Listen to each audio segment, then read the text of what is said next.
maaf tidak bisa balik, lagi dinas.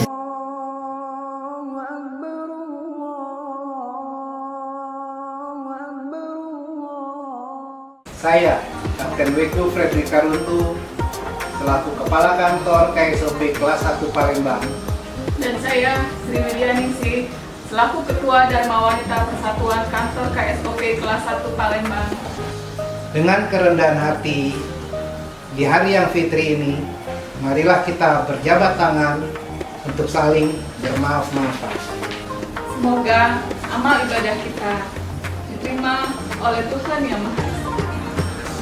Kami mengucapkan selamat Hari Raya Idul Fitri 1445 Hijriah. Minal aidin wal faizin. Mohon maaf lahir dan batin.